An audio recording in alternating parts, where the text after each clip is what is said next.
Mark, that's right. The Kane County State's Attorney says her investigation found one of the deputies involved violated body-worn camera policy. That same officer fired the most shots, and prosecutors say they had to bring in an independent consultant to review the findings. A warning tonight, the body-worn camera video we're about to show you might be difficult to watch. I might have this suspect vehicle at the auto zone. This body cam video from the Kane County State's Attorney's Office begins with police in May of 2023 tracking down a carjacking suspect. A high-speed police pursuit ensues before the suspect crashes in Geneva. Deputies swarming in.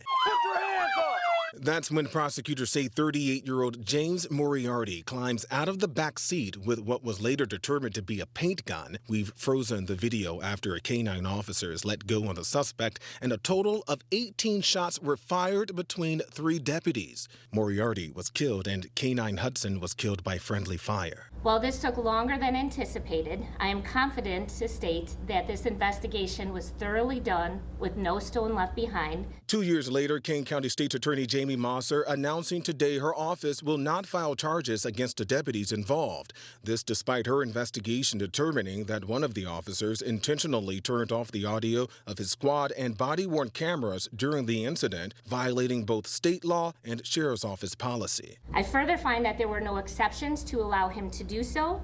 I also found that there were no exigent circumstances that prevented him from turning his body-worn camera on. That same deputy, who we are not naming because he was not charged, also fired the most shots. Mosser saying the sergeant's first 5 shots were justified, but the remaining 8 shots fired after the suspect fell to the ground needed closer evaluation. The state's attorney's office getting help from Force Science, an independent consultant that scientifically reviews use of force police encounters. In that he had the reasonable belief that he had to employ force enough to cause death or great bodily harm because he believed that Moriarty could cause death or great bodily harm.